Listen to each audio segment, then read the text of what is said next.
being a genuine human being with a genuine interest in the other side, in the other party, to know who they are and what they do and what they stand for. It's not a matter of quantity, but rather of quality. It's a matter of really caring about the people that really care about you. When you're an entrepreneur, you have to really niche down the people that you want to serve. Don't try to go after everybody. Don't try to throw your net to everybody. No. The more precise and specific with your messaging are, the more you're going to attract the people that you really want to serve. And the faster you will be able to make the mistakes that you need to really thrive with your clients and with your customers. Go through that process of making mistakes as fast as possible. That expression of failing forward, I love it. Because, my number one mantra, business mantra, and actually it's been even published in books, is take imperfect action now. The successful people that I'm seeing on LinkedIn, number one, they consider the other person individually as an opportunity to develop a personal relationship.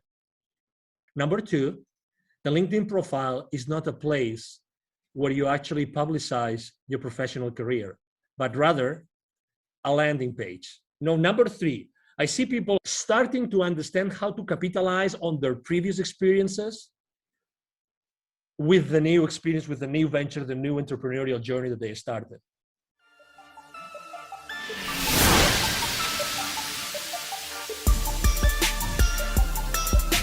This is the Dragon Digital Marketing Podcast. Get ready for the digital marketing strategies and tactics that attract great customer relationships to your business.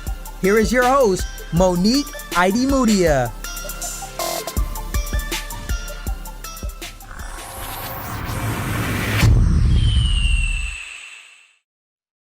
Hi, and welcome everybody to a new episode of the Dragon Digital Marketing Podcast. I'm your host, Monique, and you're listening to episode number 40. And today's episode is all about LinkedIn marketing. LinkedIn is such an important social media platform, and it's really special, and you can't miss out on the opportunity of leveraging LinkedIn for marketing your small business online. And here's why. LinkedIn is not just for B2B, and LinkedIn is a social media platform where people actually expect to receive news and updates from their favorite brands and their favorite businesses because it's a more professional social network, and it's actually been designed with that in mind. So you're not interrupting people with your posts when all they're trying to see is updates from their friends and family like on other social networks. So I'm super excited to talk about this. We're going to cover the topic in depth, and this is probably the only podcast episode that you have to listen to when you want to learn about LinkedIn marketing for your small business. And my special guest who's joining me on today's episode is known as the CEO Confidant. He's an influencer, he's a LinkedIn strategist and LinkedIn expert. Obviously, he's very successful on LinkedIn and an expert on the topic. He's also a TV host, a public speaker, a CEO consultant, board member, and last but not least, a philanthropist. He's a truly amazing person. And I'm so excited to introduce you to Angel Rebo. Hi, Angel. I'm so happy to have you here. How are you doing today? Very well, thank you. Thank you very much for having me, Monique, and thank you everybody who's listening to us today. It's a pleasure to have you. I'm so excited to talk about LinkedIn marketing for small businesses today. So why is it important for small businesses to be on LinkedIn? Well, thank you. Well, it's funny because when I was in corporate America and I left corporate America 5 years ago, I have to say very honestly that I wasn't using LinkedIn at all. But I made it for some reason. I knew that my future audience was going to be on LinkedIn because I've always been a business to business guy.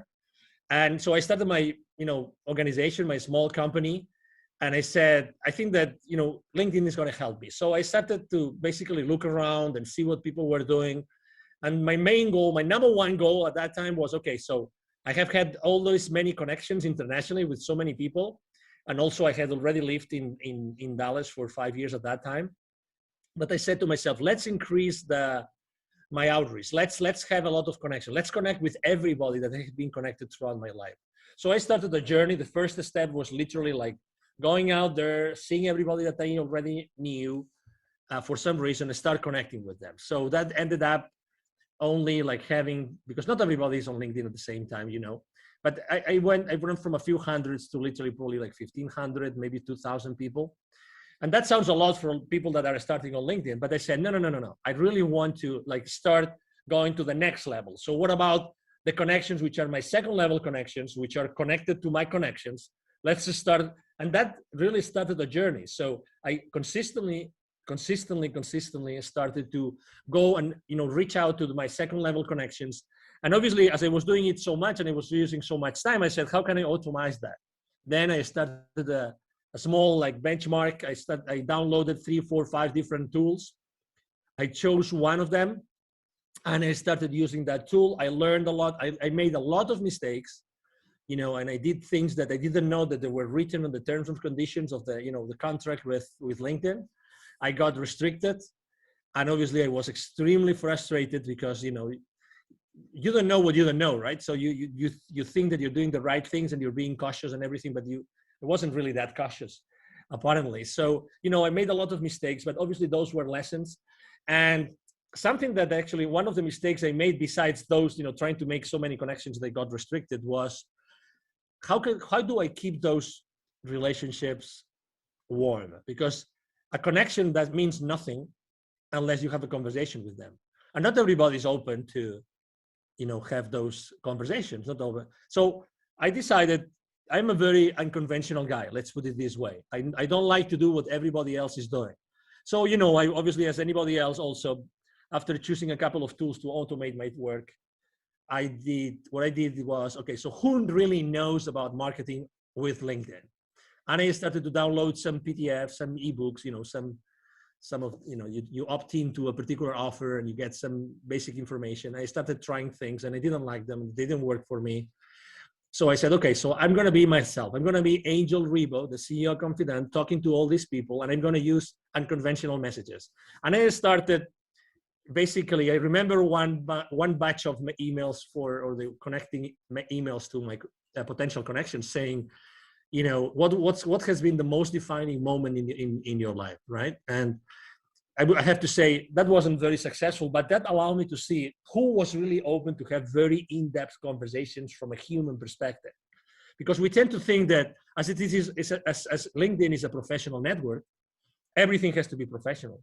But that's not the case. In reality, people connect and people do business with people, with human beings. So people do businesses with people that they trust and they think that they can have a personal, the right personal, connection and relationship, probably with the same principles or similar principles, similar values, right? We don't have to be in agreement with everything.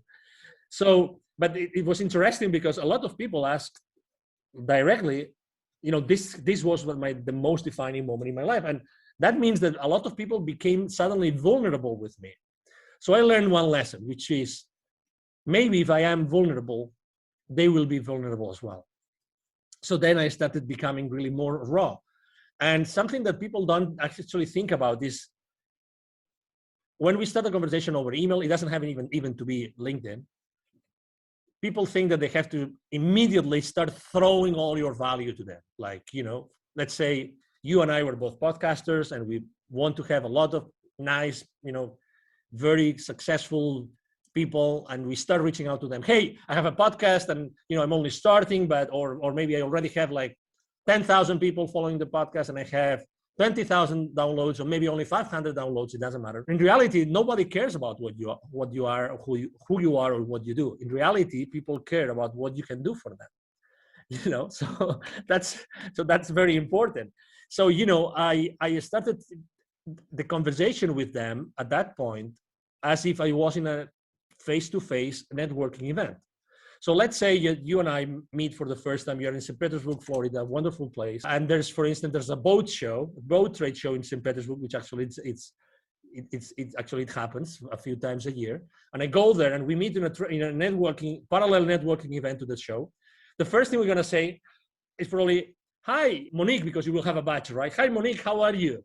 I'm Angel, I come from Dallas. That will be probably the first conversation, right? Very, very informal conversation. And maybe, we get into a conversation and we get to know each other a little bit and we get to talk about what you do in your life, what I do in my life. And maybe we kind of like each other, so we continue the conversation. And maybe, when you support the small businesses, I can send you a few leads your way. And when, someone wants to go international and wants to expand internationally, maybe you send them my way, and that's how things are being built, from being a genuine human being with a genuine interest in the other side, in the other party, to know who they are and what they do and what they stand for. Would you agree? Absolutely. I absolutely agree. That's the secret to everything. Yeah. Exactly. So, I understand that a lot of people have their recipes and have their swipe files and they have their strategies and everything. And that's great. But, I think that until the moment in which you realize that being yourself fully is that you start thriving, that's the most important epiphany that I would probably recommend every single entrepreneur out there, every single business owner, that they try to shorten this path. Don't be in doubt. I'm sure that maybe in the beginning you don't really know if that's the right service to offer, the right product to sell. I don't know if that's the right way to say it. It doesn't matter.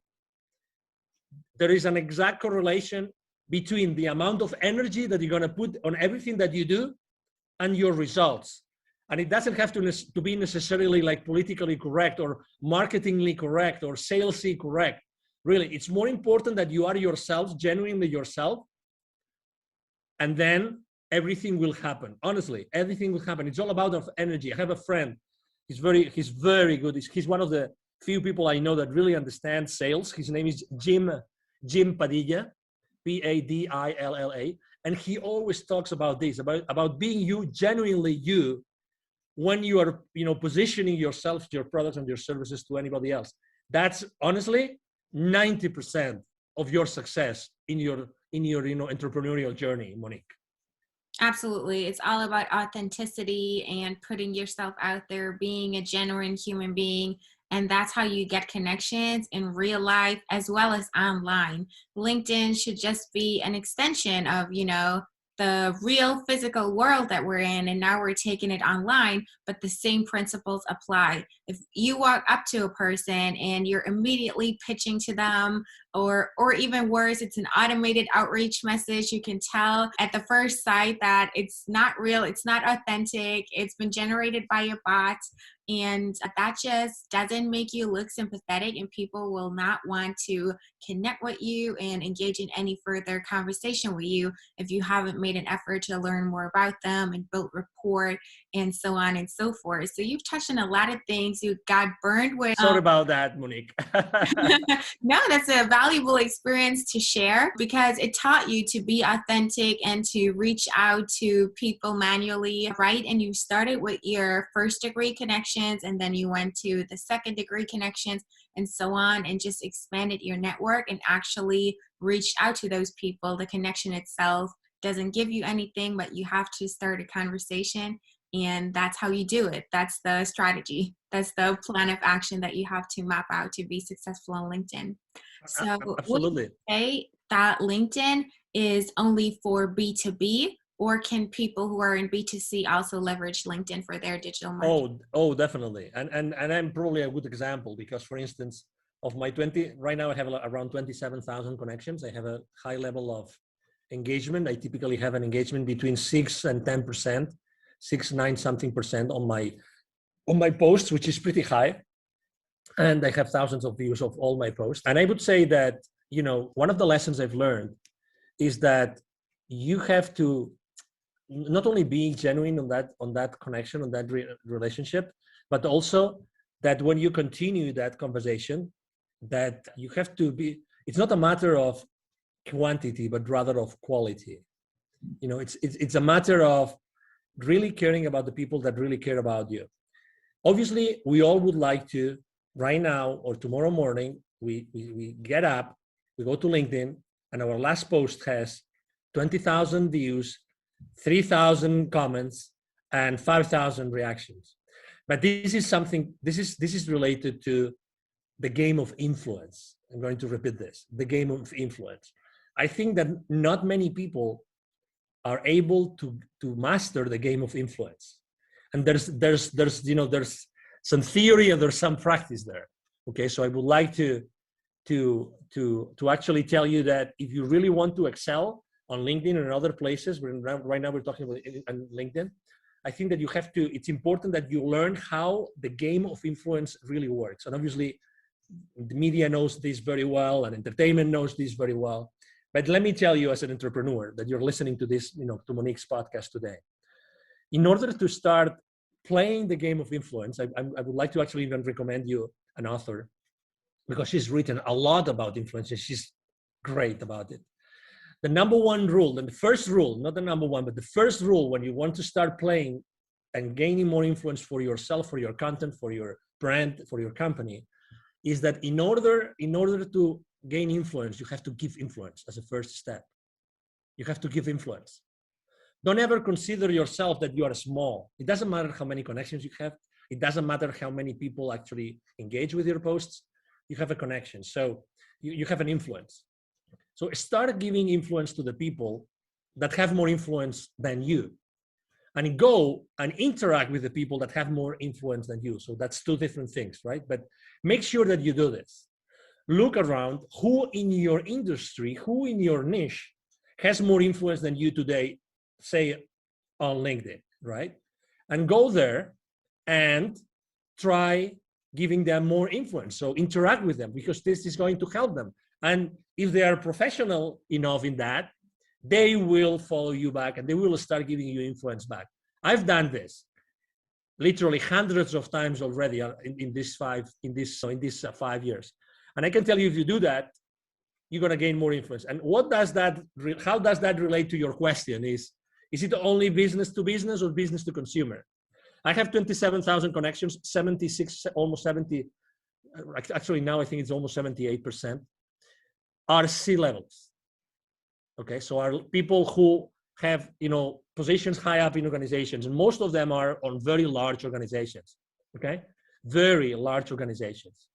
So that's why I think that obviously I'm not only, when I'm working with my clients or with my clients' clients, and with both, we all help each other on LinkedIn.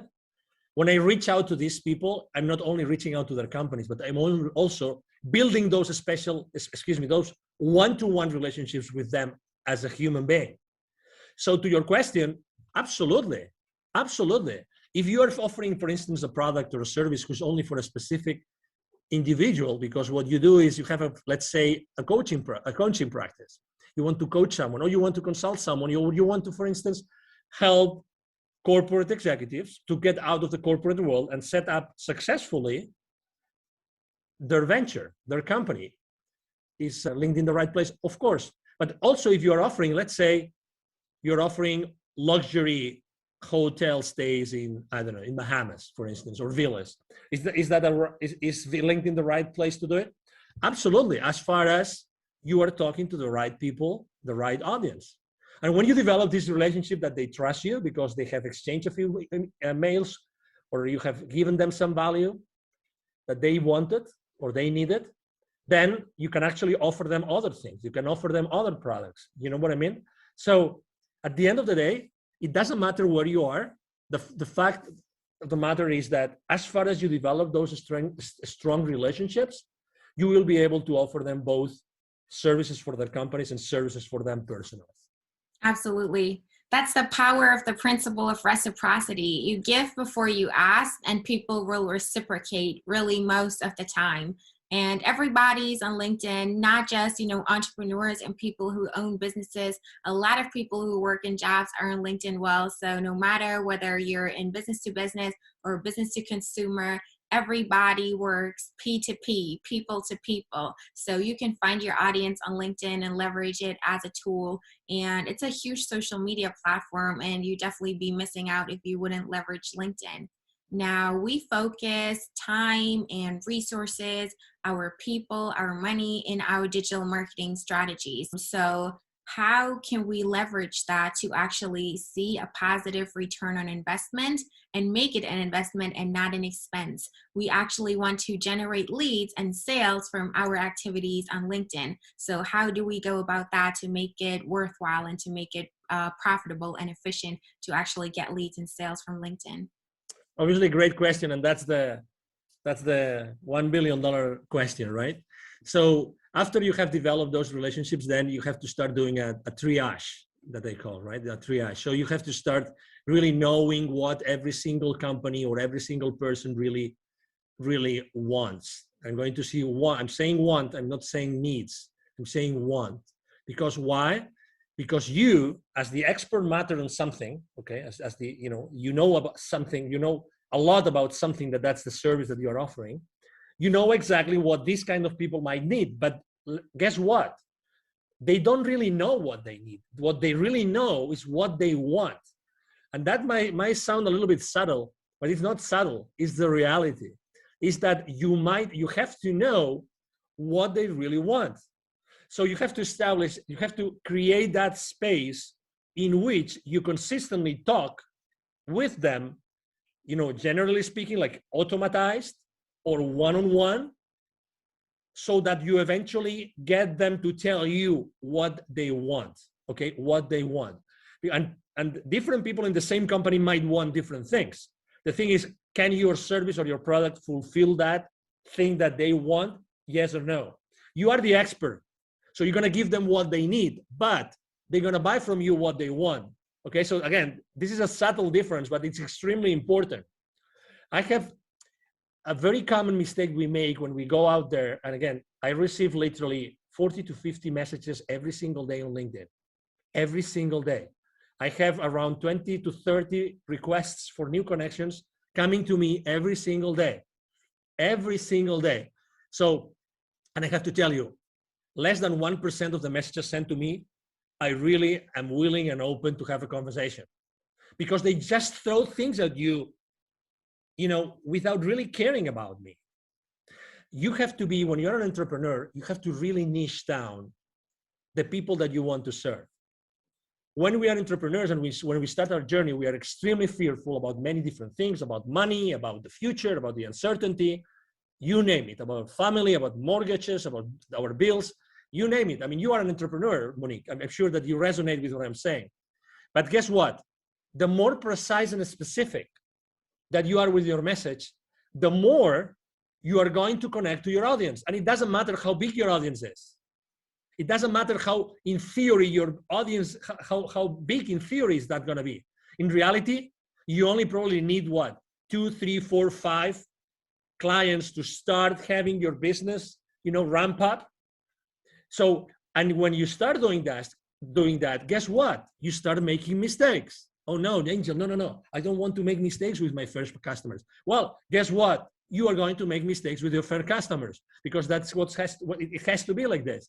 And then you will adapt, and you will apologize, and you will learn, and you will offer more and more and more value to those customers until you have had so many customers and you have made and learned so many lessons that you will do a much better job and you will make much more money. But again, don't try to go after everybody. Don't try to throw your net to everybody. No.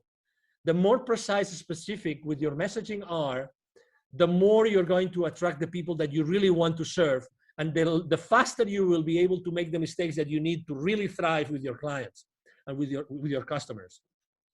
And that's fearful. And I understand that, because I've been there, and very often I am there. For instance, last year, 2020, that was a year of pivoting, right? Everybody was reinventing themselves. How am I going to adapt to the new market, blah, blah, blah. I was helping here. I actually was able to give even 2 webinars to the local community of entrepreneurs through an accelerator here, business accelerator. And I was telling them the same thing. Hey, if you're going to change, make sure what you're going to offer is going to be extremely specific, so you will be able to, go through that process of making mistakes as fast as possible. That expression of failing forward, I love it, because, my number one mantra, business mantra, and actually it's been even published in books, is take imperfect action now. Take imperfect action now. That's my favorite mantra. Unless you confront your fears immediately, it doesn't matter how many mistakes you make, you will never thrive. If you really want to be an entrepreneur, committed to yourself and to the rest of the people around you, your employees maybe, or maybe your family or relatives, take imperfect action now. Don't wait for anything else. Absolutely. I totally agree. You know, in order to get where you want to be, you have to get started. The first step is the most crucial step. And, you know, everything comes from practice and experience. You cannot expect it to be perfect when you're just getting started. You just have to get the ball rolling, and then you get that snowball effect. And basically, what you do when you reach out and engage in conversations with your connections is you create a vision match, and you connect what they want with what they actually need and what you can offer them. Bring it all together, align it, and they'll see that it makes sense for them and become your customers and become happy with what you have to offer for them. So, do you see any trends right now that are going on with LinkedIn marketing? Well, unfortunately, I have to say, well, number one, I think that I have seen a dramatic increase of people reaching out to each other. Okay. So, I mean, and that's obvious because people, when they spend more time at home, they're looking at other options of doing the same thing more efficiently, or better said, they're looking for being more effective, because we tend to do, as a very good friend of mine tells me all the time, we tend to do the same wrong thing more efficiently, which does not take us anywhere. So what I'm saying is, number one, a lot of people, many more people reaching out. But as I said before, guess what? These people are not personal. They are not personal. So I keep on seeing a lot of people making the same mistakes and doing the wrong thing more and more and more efficiently. Why more efficiently? Because the messages are longer. So instead of being one page of verbiage that you really don't care about, now it's 3, 4, 5 pages. Literally, I mean, I really don't understand how this is possible. But anyway, so the successful people that I'm seeing on LinkedIn, number one, they consider the other person individually as an opportunity to develop a personal relationship. As it sounds, okay? As it sounds maybe too raw, but this is it. Number two, the LinkedIn profile is not a place where you actually publicize your professional career, but rather a landing page. And there's many people saying that out there, and I couldn't agree more. A landing page, okay? A landing page. So that means that what you show there is actually you are showcasing your products and services. So again, think in terms, when you're designing your page, your profile, think in terms of this that I just said, okay? I mean, I do this not only for my profile, I do this for my clients, because again, you don't want to show your clients, you know, how many years you work for X, Y, or Z. You can always do that afterwards. You really want to show them what you are about. You want to show them real testimonials of people that you helped before. Now, number three, I see people, obviously, there's a lot of people going out of the corporate world. I see them starting to understand how to capitalize on their previous experiences with the new experience, with the new venture, the new entrepreneurial journey that they started.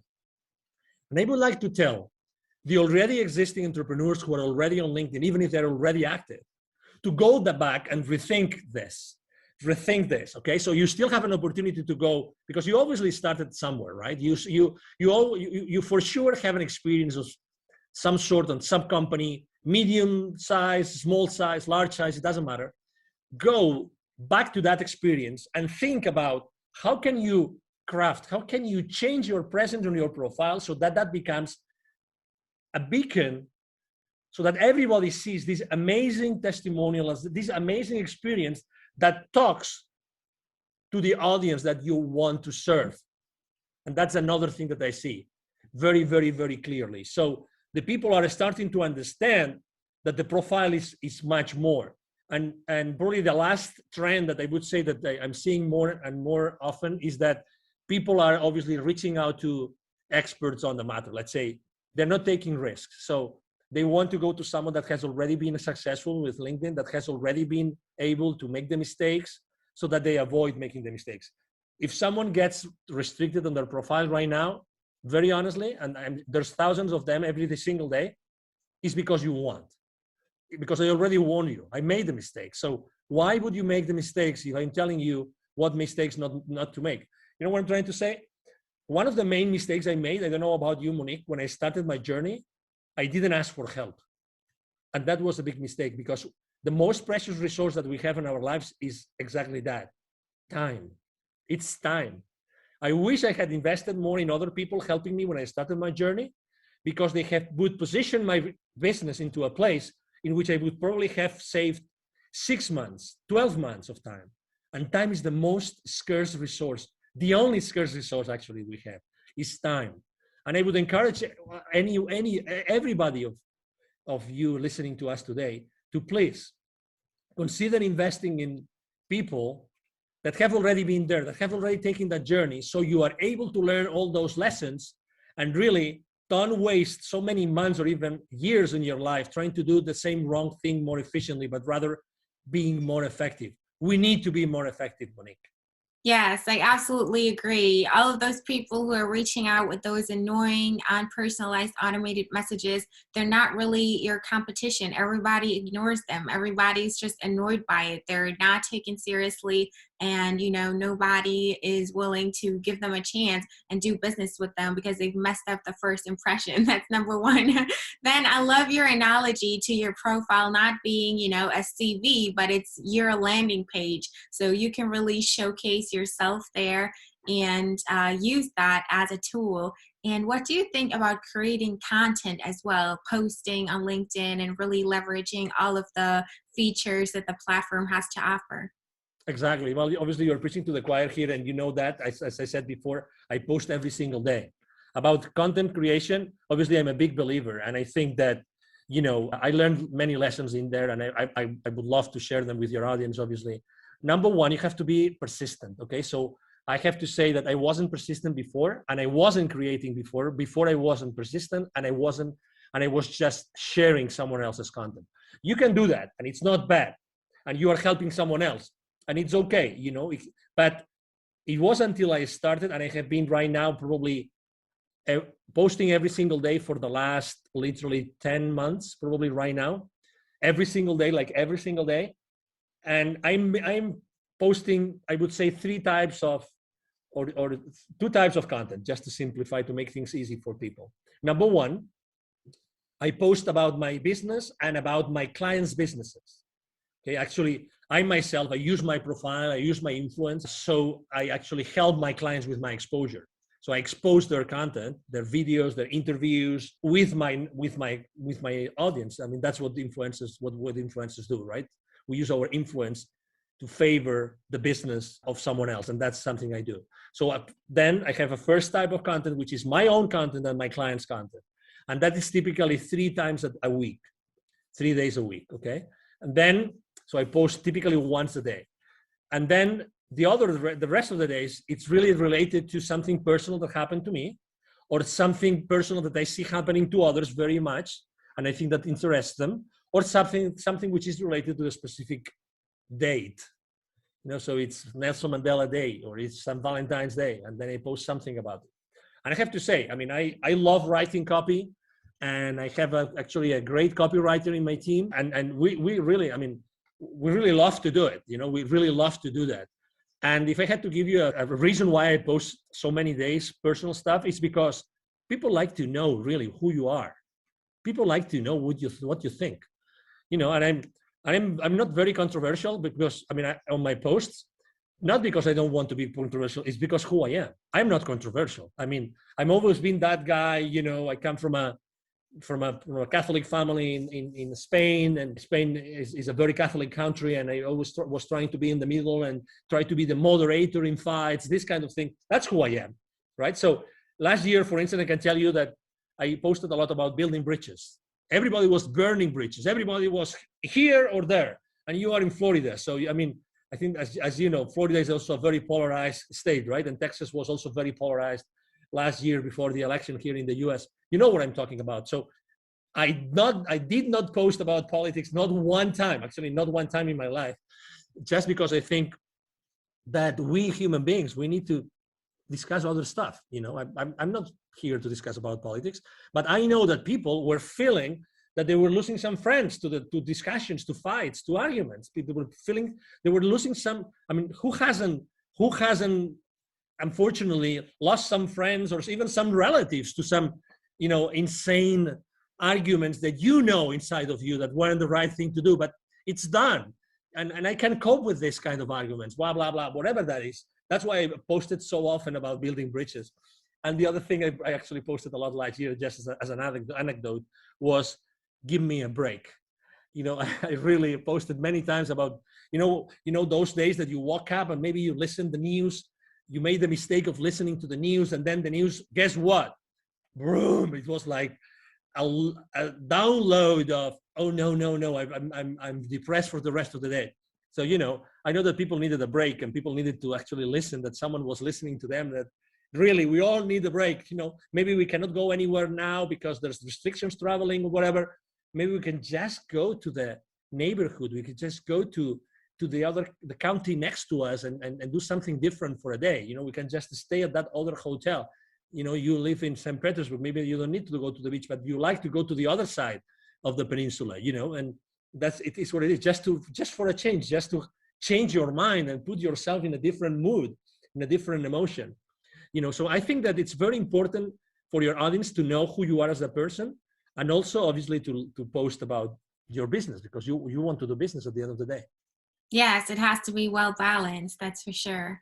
Exactly. So what do you think about influencer marketing on LinkedIn? How is it working with influencers on LinkedIn? It's certainly very different from the, stereotype of an influencer who's doing beauty, makeup, or travel or whatever, and they're calling themselves influencers. It's different on LinkedIn, right? Yeah, it's different because obviously, the services that we offer and what we do is really tailored for that kind of audience. But you said it very well. Actually, there's actually, I'm right now in conversations with several luxury brands because they know that they can reach out to thousands and thousands of C-levels that obviously are the target market for their products, right? So yes, it's different. So I would say you have to be extremely professional with what you do. There's no, what's the name? I don't know the name in English for that word, so it's just coming in Spanish to me. But you have to be extremely consistent, coherent, that's the word, coherent with what you're putting out there, right? If you are a coherent, you're a serious business person, it's the same thing when you're using your influence for other brands. And actually you have to be even more coherent with that seriousness, with that, that principles and those values that are behind your brand, in my case, the CEO of Confidant brand. And you have to be extremely respectful with all your audience. So I don't really see a lot of people using it. And for instance, I'm using it because I already told you I use my influence. So I am an influencer on LinkedIn. But something that I do, and I don't see anybody doing either, is that I go an extra mile, which is I literally generate really hundreds of leads, because when my connections reach out to me for that particular offer from that particular client that I'm helping with my influence, when they reach out to me, they engage with me. Many of them say, "Wow, that's interesting. Thank you very much for sharing this with me." This starts a conversation. This is starting a conversation. So eventually that becomes a deal for my company. So I think that my way of seeing influencer marketing on LinkedIn is not only marketing itself, but also sales. For me, it's generating leads. And if you are not generating specific leads, and I'm able to drill down really to like the name and the number of employees of that company and the position of that person, that's the beauty of LinkedIn. I think that I'm missing my word with my clients. And I'm all about offering more value than the value that they expect. So, and that's why, again, for me, I see LinkedIn more like extremely professional, but generating not only influence and presence and clicks on links, but also engaging. And that's beautiful. That's excellent. And I like to do that. Yes, absolutely. I agree. Influencers on LinkedIn are just people who literally have influence. It's about the know, like, and trust factor. It's about having an image that you keep up consistently. You don't deviate from it. Talk about controversial things like family, beliefs, religion, race, politics, things like that. Those can get you into trouble, and it's kind of tricky to navigate through that. You want to stay consistent to the values that you have and practice what you preach. The influencers on LinkedIn are just people who know the right people and are known by the right people. So it's not just random, people who post pretty pictures that inspire others, and that's what makes them influencers. It's not like that on LinkedIn. It's a lot more professional. So you have to find those people, reach out to them. The analytics that you get are just amazing. You can drill people down by industry, by position, levels of experience, and so on and so forth to find your right audience and then reach out and connect with the right people on LinkedIn. Yeah, exactly. It's a different game. And it's easy to your point and to your questions, Monique, it's easy to get overwhelmed on LinkedIn. So I would suggest, obviously, you have to build your own system. You need to build a system of systems, right? A system that has different pieces so that all together you keep your sanity, number one, and you generate business for yourself and for your clients. I think that's very, very important. Exactly. What do you think about LinkedIn events? I think that they have to, it's obviously it's a good, let's say any excuse to engage with your audience is good. I am still on the fence about it because it's still not, I think people are not using it to the full extent. So when you are trying to actually opt in for an event, there's so many steps that you have to do manually. Everything is not yet, or people are still not learning how to do it all automatically. So eventually you end up doing a lot of stuff, a lot of clicks and searches and online things to actually find the event. That's my only criticism to event. Are they good? Of course. I mean, at the end of the day, what LinkedIn wants is that you stay with them for as long as possible. That's what they want, that you are there with them for a lot of time so they can expose you to the advertisements of their clients. I mean, I get that. But I think that there should be something else, some more value in there, so that it was really a place where people meet. And right now I have felt when I'm signing up with events that the system is a little bit broken. That's my experience. Okay, I mean, with all due respect, and this is just positive feedback about the system. The idea is great, but I think that the implementation is not there yet. Yeah, so you don't necessarily need events. You can generate leads just through reaching out to people, messaging them, posting content, and engaging with other people's content as well. Yeah, LinkedIn doesn't really give you a good opportunity to export those leads and, automatically, reach out to them if they've attended your event. It's more like, promoting events that most of the time take place off platform anyways. So they could do some improvement on that for sure. But it's a handy tool and it's definitely worth looking into if you want to leverage LinkedIn to the fullest. I would definitely use, exactly to your point, I would definitely use LinkedIn actually to drive traffic to an outside of LinkedIn event. Mm-hmm. Because at the end of the day, the platform that LinkedIn offers you is like an event scheduling platform. It's not a platform where the event is going to take place so that everybody knows what it is about, right? So you will eventually have to have an external platform to conduct the webinar or the event, whatever the event it is. But again, you can still use LinkedIn to drive that traffic.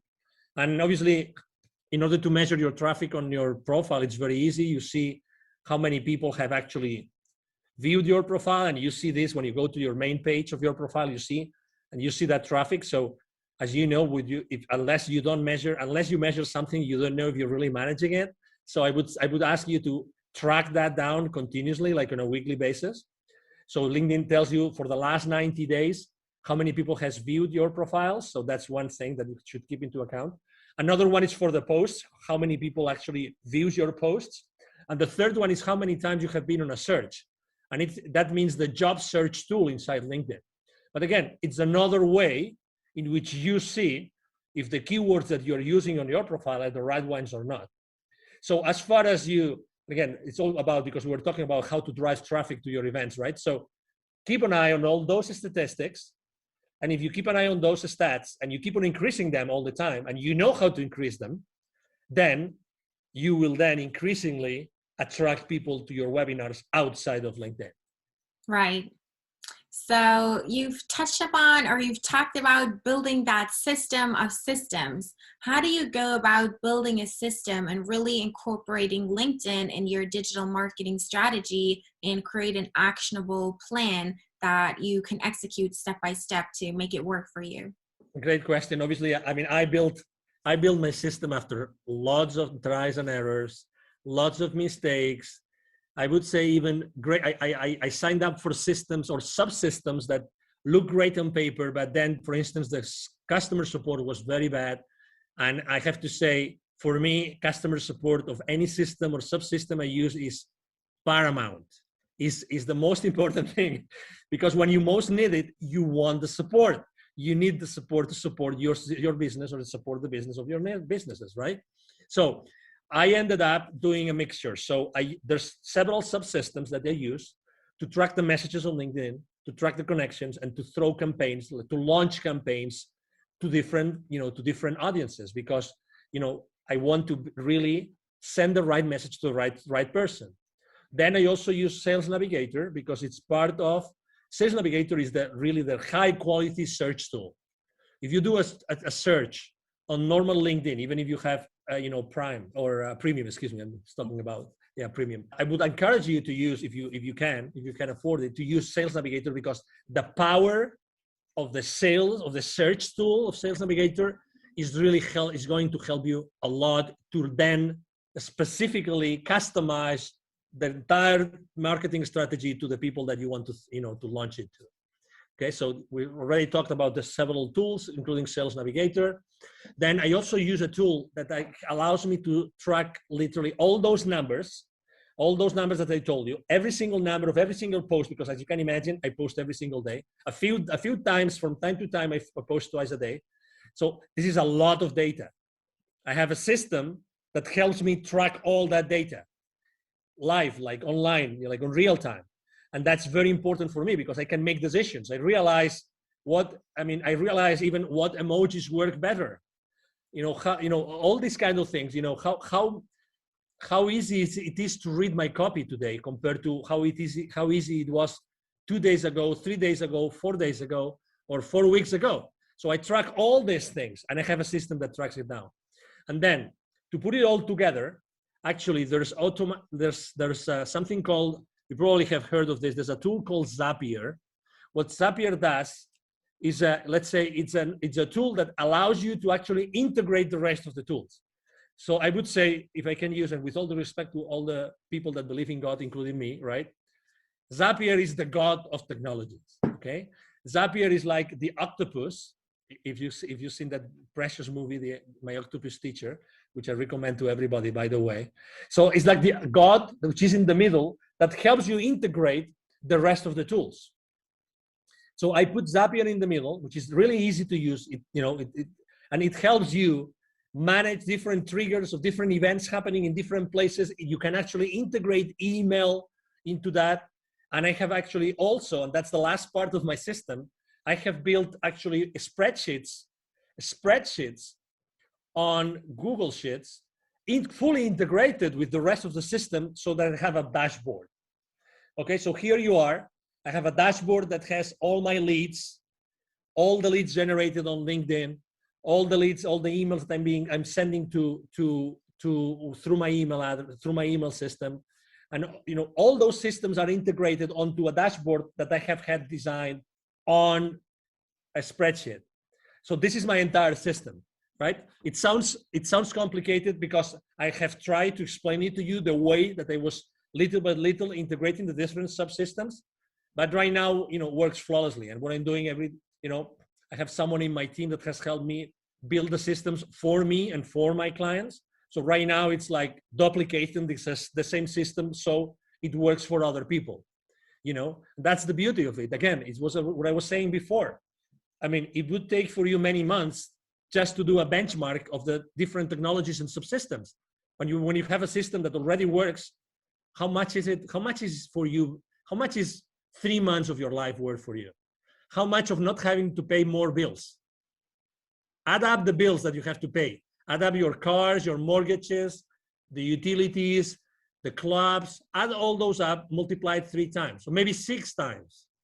How much is that for you? If you could start generating revenue in 30 days or in 60 days, that's why I always talk about the same thing as I said before, taking perfect action now, but get help.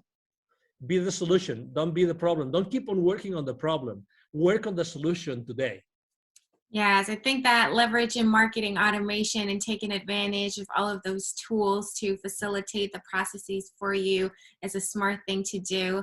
And everything has to be integrated nowadays.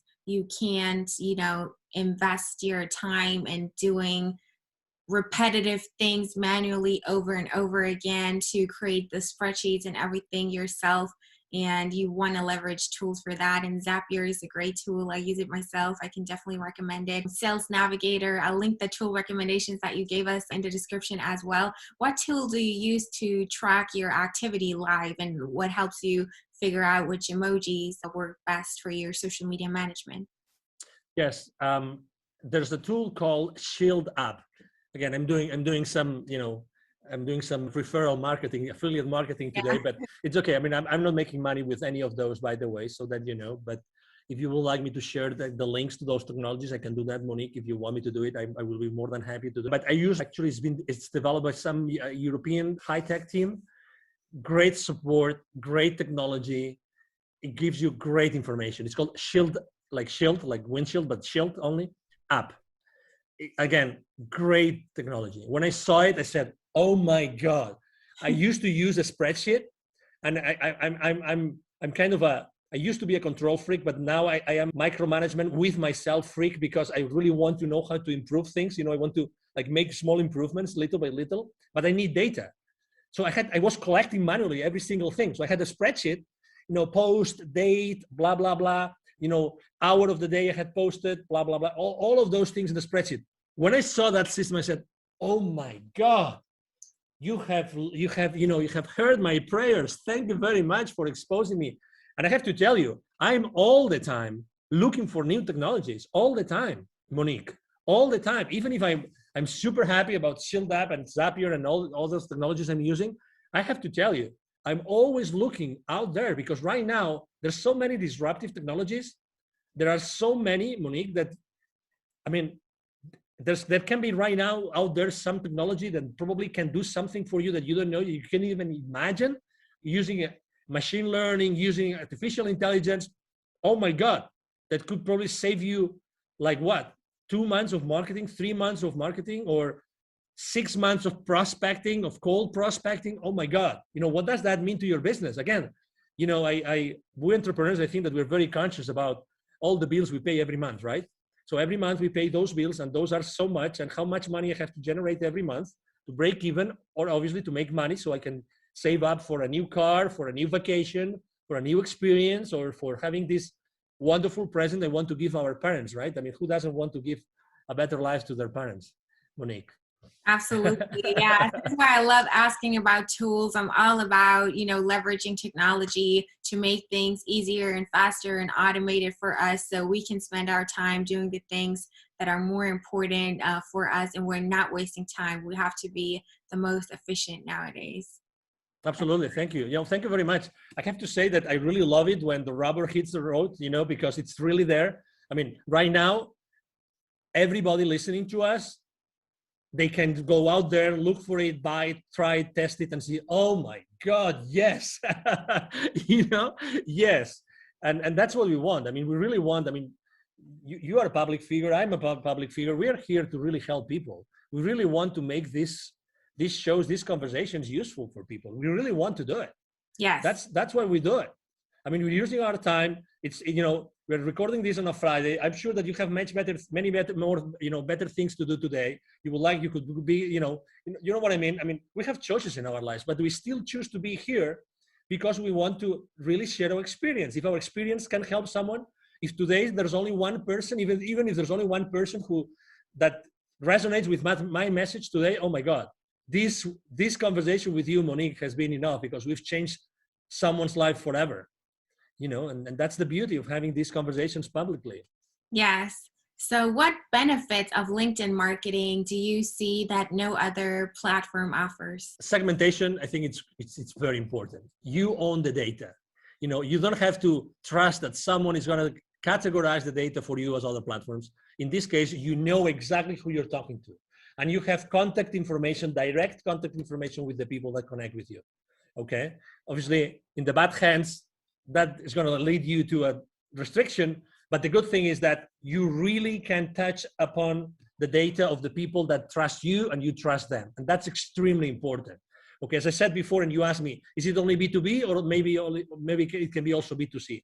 Absolutely.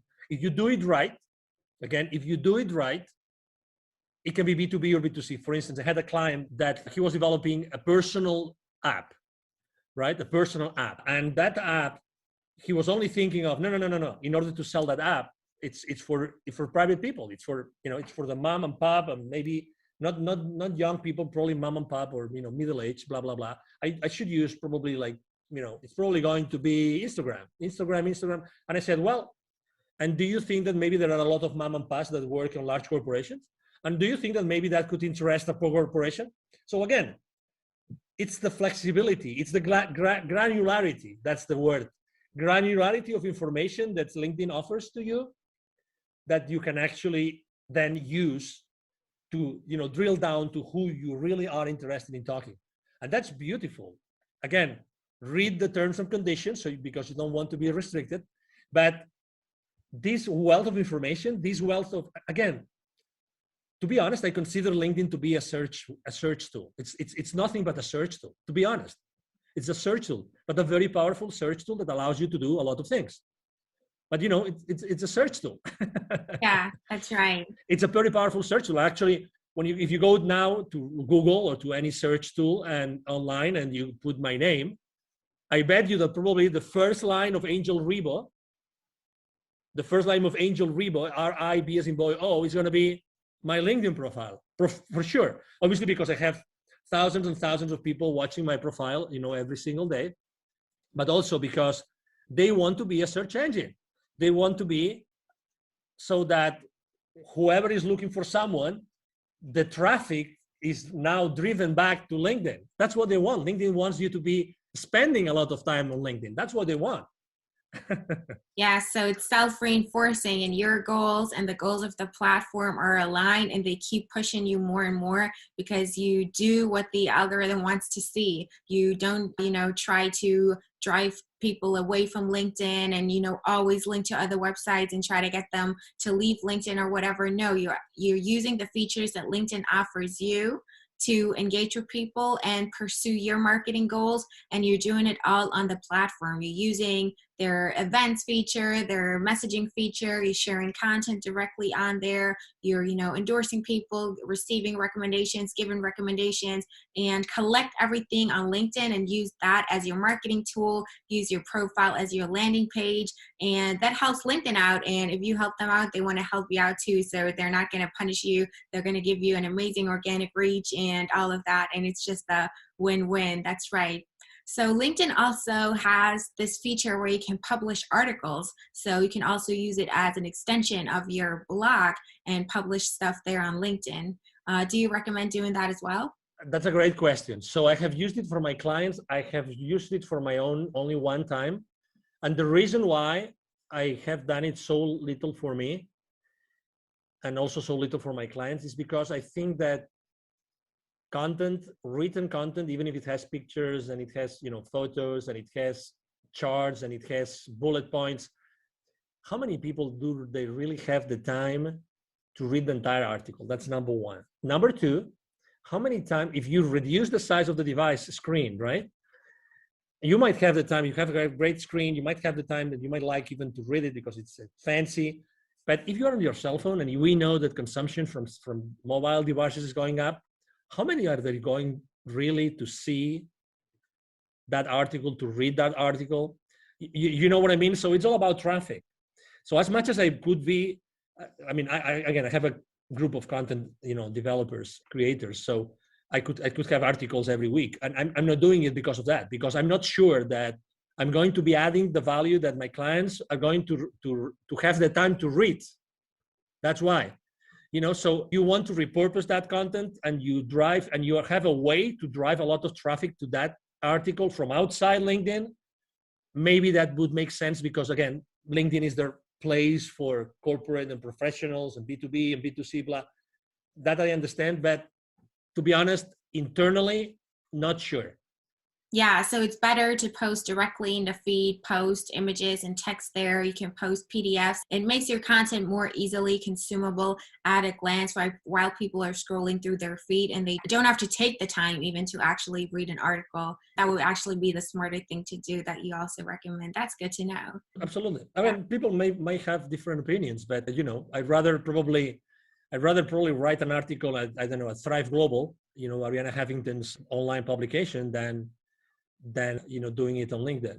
I mean, as much as obviously, I mean, as you probably can imagine, I spend hours every day on LinkedIn, literally hours. Yeah, so you would know. I think it also depends on your niche. For a minority of people who are in the copywriting niche, or I don't know, poetry, whatever, when it's all about writing and they know their audience likes to read, they only want to read, and they it's really all about text, then of course you can leverage that. And it's great that LinkedIn offers that feature, because you can showcase your work and share it with the audience without having to, drive people off the platform. So you can use that. But in general, it might be more beneficial for you. I mean, you have to test it out. There's no one size fits all answer to anything in this world, but in general, it gets more traction when you post in your feed. Because if you publish that article, you write it, you publish it on LinkedIn, then when you share it, all that people see is a preview. They see like the header image, a title, and like a small description of the preview. So they still have to click and they have to leave their feed to even be able to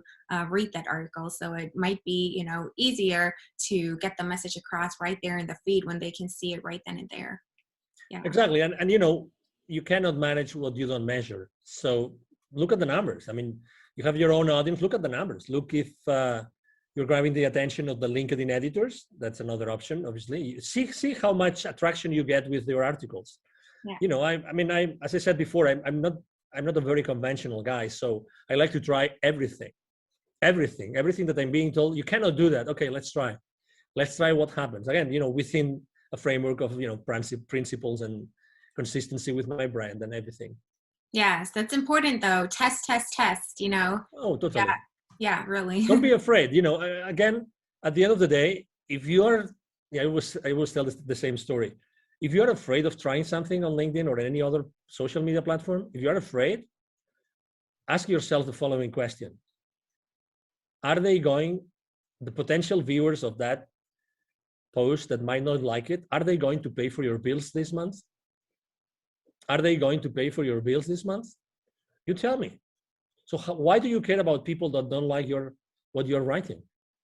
I remember one day, the first video I've ever done myself online, it was on Facebook. Okay, that was 5 years ago, a few months after I left corporate America.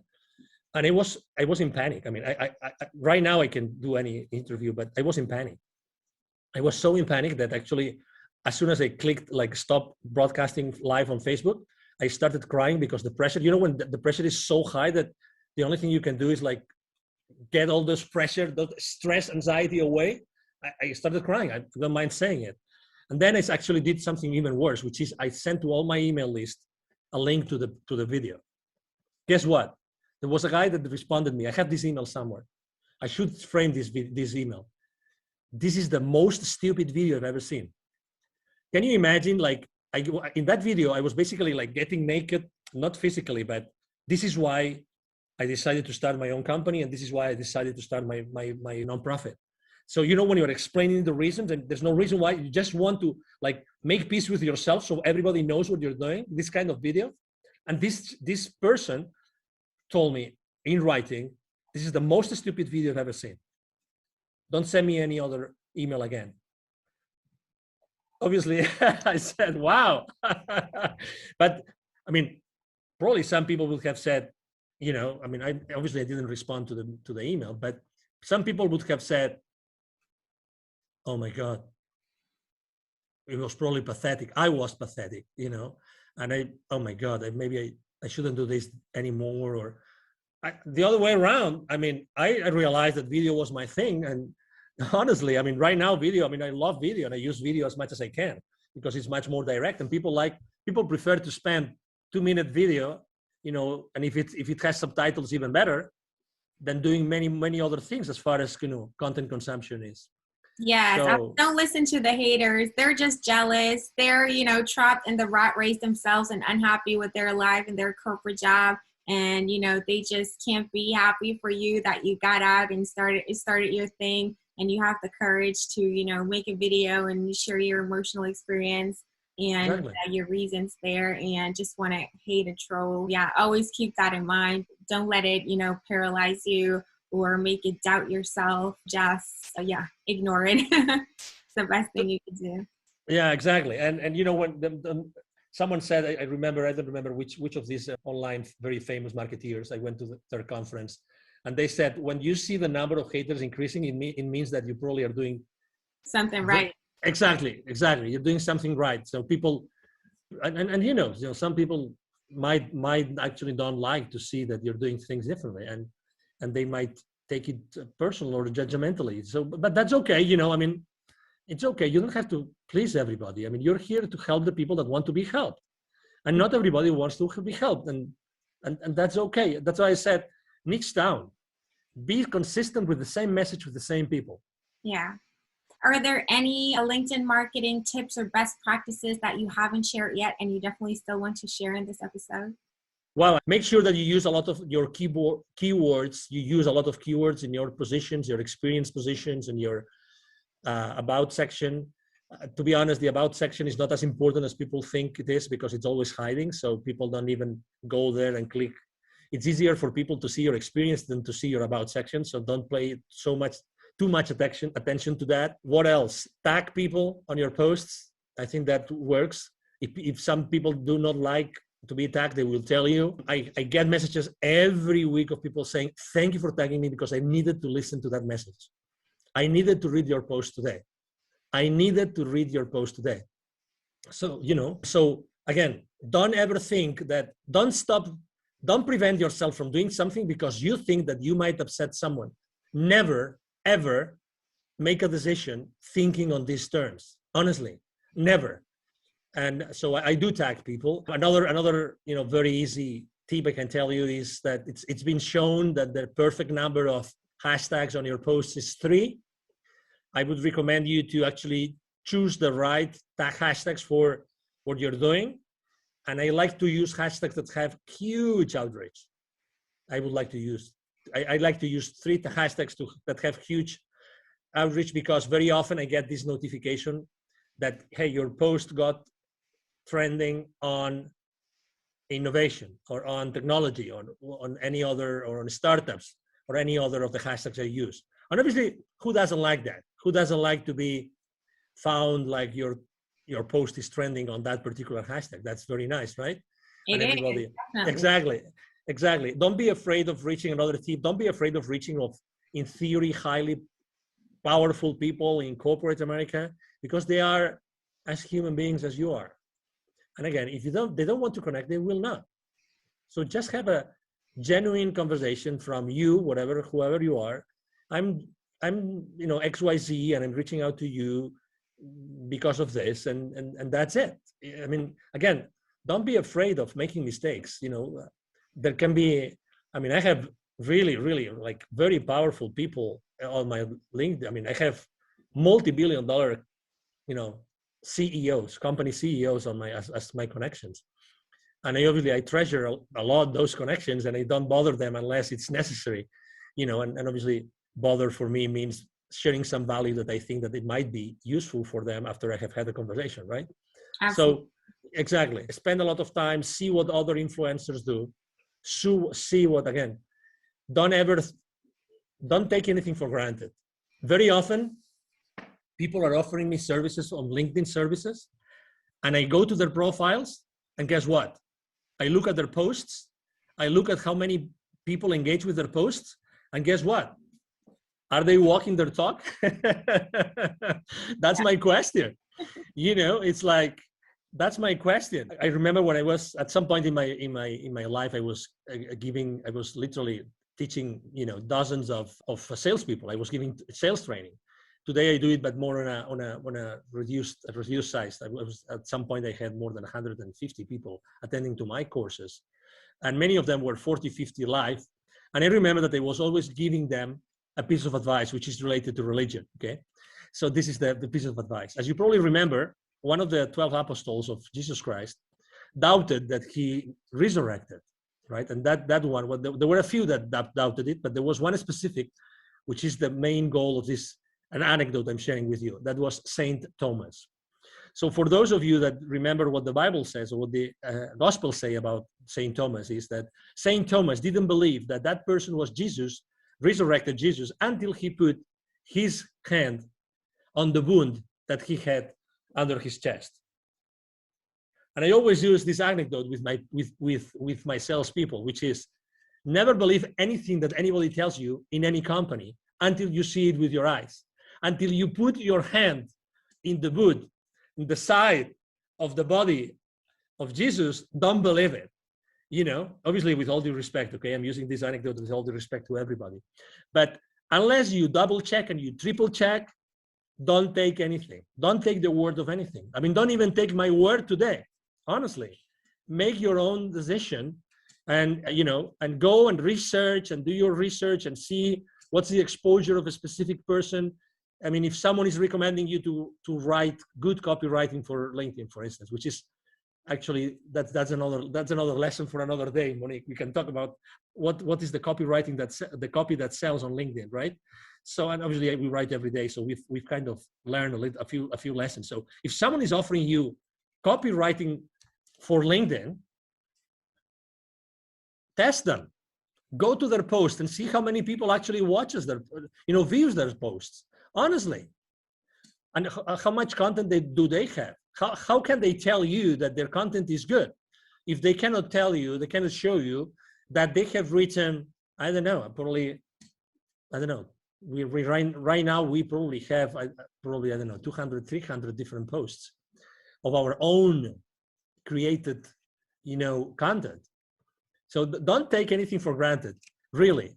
If you want to trust something, or if you want to try something or the services of someone, go there, look online, and make sure that what that person is saying or that company is saying is true. I would really recommend everybody to do this. Double check on everything. Make sure that things are true and people really walk their talk.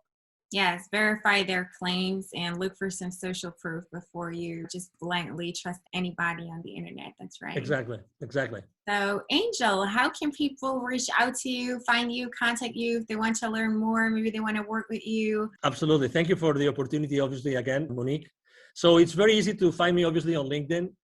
My name is Angel, last name Ribo, R-I-B as in boy, O. My brand is the CEO Confidant. So if you go to even if you go to Google, you will find me easily, Angel Ribo. I have a team of people working with me. So we answer all the messages on LinkedIn, those 40, 50 daily messages on LinkedIn, they all get answered, all of them. And also my emails, I would like to actually offer my direct email address. And again, I respond, either myself or my team will respond the emails. My email address is angel@angelrebo.com. angel@angelrebo.com. That's my email address. And again, I would love to engage in a conversation with you. I mean, very honestly, I talk to a lot of people. I'm really the kind of person that whenever I can help, I help every single time. Anytime I'm being asked, I mean, just to give you an example, for COVID, this local business accelerator that serves so many small business owners and entrepreneurs and startups, they asked me if I wanted to be their mentor for some of their organization. I said, of course, anytime. So I'm this kind of guy. I like to help because I believe strongly in something that you said. And actually, I believe in that law, universal law of reciprocity. I mean, it is what it is. We cannot fake it. We can't change the laws of the universe. It's the law of reciprocity. The more you do, the more you receive. So I really strongly believe in that. And you can test me anytime. You can test my claim anytime, reaching out to me directly. And again, as I said before, thank you very much, Monique, and thank you very much to the audience listening to us today. You're welcome. It's been my pleasure to have you here. You shared so many valuable tips. It's amazing. Highly appreciate it. And I think it's a great interview. Thank you so much. Absolutely. Thank you very much, Monique. Thank you so much for watching and listening to this episode. This was a super valuable episode packed with actionable tips and tactics that you can start executing today. I'm sure this has helped you out a lot, and I have something for you that's going to help you out even more. I have a free gift for you, and it's a buyer persona template. A buyer persona template helps you to create detailed buyer personas, which are semi-fictional representations of your ideal customers for your business, so you can tailor your outreach on LinkedIn, you can tailor your copywriting to your ideal clients, you can tailor your messaging, all of your marketing campaigns, all of the content that you create and put out there to actually speak to the people who are in your target audience and resonate with them and stand out and cut through the noise and be unique and differentiate yourself from all of the other people that use automated outreach methods for their LinkedIn marketing, or just put generic stuff out there that not really speaks to a niche and thus is irrelevant. So if you are looking to really see results with your marketing and tailor your messages to your target market and your audience and the people that you want to reach, you need a buyer persona to make it specific, to make it personalized and custom and tailored to them, so you're actually seen and heard and you're getting the results that you deserve. So make sure you grab my buyer persona template. It's a free download, free of charge. You don't have to pay anything. Just go to the website. That's dragon-digital-marketing.com. The link is also in the episode description. Make sure you check it out. And there you can also find the show notes to this episode, where I always put all of the links for the resources, tool recommendations that Angel gave us during this episode, and also the links to his and my LinkedIn profile. Make sure to follow the both of us, because we share valuable content there every day, and that's going to help you out even more. So as you can see, we got you covered. I hope that you really liked this episode, and thanks again for watching and listening. I really appreciate it, and I appreciate your engagement in the community. And as always, if you need help with your digital marketing, reach out to our agency, Dragon Digital Marketing. We're happy to help you out. With that being said, I really hope to see you again in my next episode. Until next time.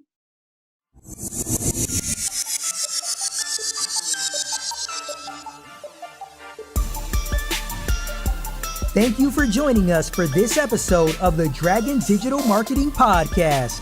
You can visit us at dragon-digital-marketing.com for more resources and for more episodes. Let us know how you like the show and write us a review. We are grateful when you like, share, and subscribe. We appreciate you.